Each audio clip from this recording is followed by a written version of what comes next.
Let's talk about the young Socceroos. Fantastic. Winning the Asian Youth final under 20s. They beat Saudi Arabia on penalties.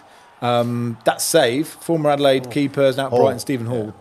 He made a bit of a mistake for the goal, didn't he? But he was standing behind the line when he caught it. It was a powerful header. Yeah. But that penalty save is what a moment for him, which he will always have. Yeah. No, again, it's obviously the greatest moment with Mark Schwarzer, and this is another great moment in Australian goalkeeping folklore. And I think the way everything panned out, and the 5 penalty takers were A-League players.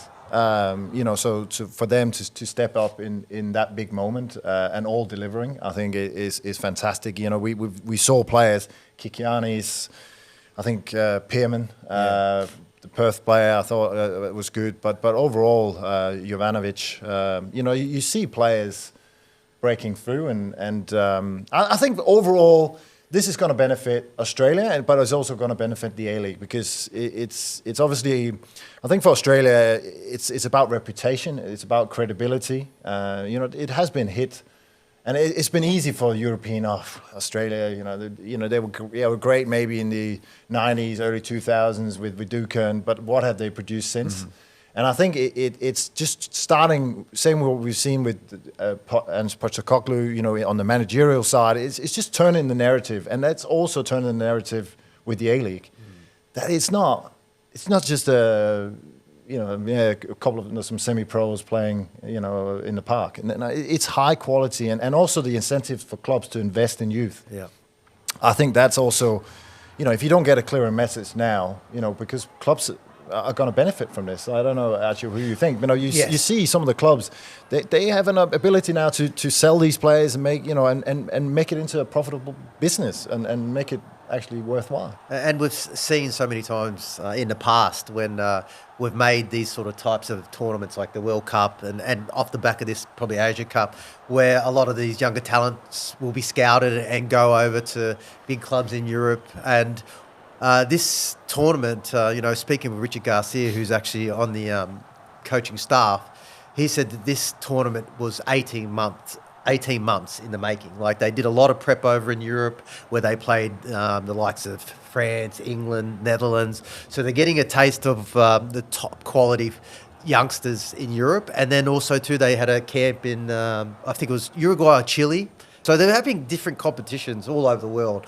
So alongside playing minutes in the A-League, where I talked about playing against men, but also too playing against great competition at your level, having an understanding of what you need to be at and what level is amazing. And experiencing a tournament, right? Because tournaments are very specific things that are different to normal football. Yeah. And also, it's about, it's not just the reputation around the world, it's the reputation in Australia, right? Yeah. It is not the biggest sport in Australia.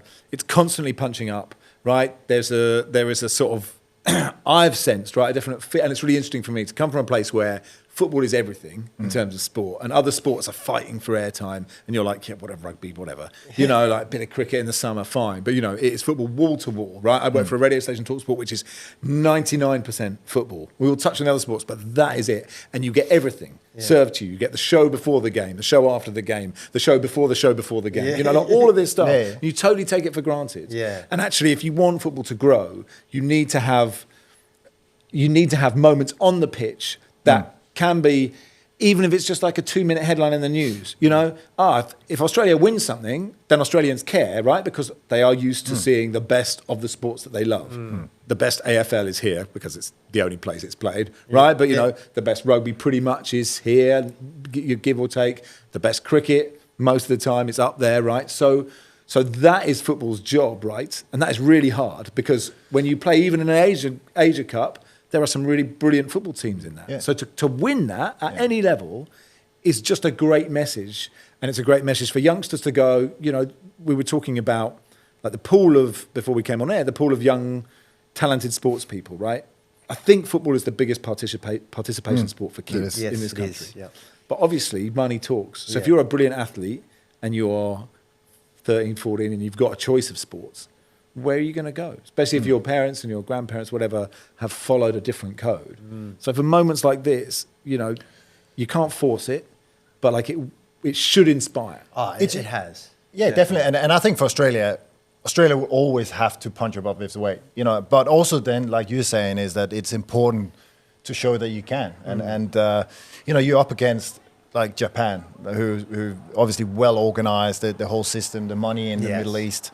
You know, like, I can only relate, like a country like Denmark, where you know you're never going to be, you know, competing against France on all parameters, but you have to find your way. And as you said, the preparation, like the talent development, and actually saying we can do it. Like we you know, yes, it has been maybe 15 years where there's been question marks, but we're showing now in the A-League, in the under-20s. Hopefully, the Socceroos will qualify for the World Cup, and then you know you can keep that momentum building and the belief. I believe in the pool that we have, and you look at the football that they played in that tournament. We're excited because there feels like there is some of these guys that can go on and do some amazing things. Badalato, I think, is someone that, you know, player of the tournament. He did the Panenka in that. In the shootout. In the shootout. I'm like, man, what are you doing? This kid's got some cojones, man. Like, you know. Yeah, it could go either and way. then he just gave it like the old thing after. I'm glad he's coming Did to you say Melbourne Victory. cojones or calzones? There's a different... I think what I said... If you've got real bravery, you have like a folded pizza. And that is the way of saying... Calzones. I can do anything. Is it calzones? Kahunas. No. Oh, yeah, that's it. Can you stop putting your hands there is what I'm more thinking. Calzones. Don't know, if you're an Italian waiter, you're not delivering a calzone like that, are you? Who ordered the calzone? You know what the thing is? That's for Granny. I don't know. I was watching something on Instagram and it was about the Italians. Oh, okay. And they were in the race and it was the most Italian thing you could ever see. And there was about 3 different conversations. And that one was like this and one was like that and one was like this. So I think that's where I went to the calzone. I understand. No. I'm just trying to... You're digging yourself out. It's fine.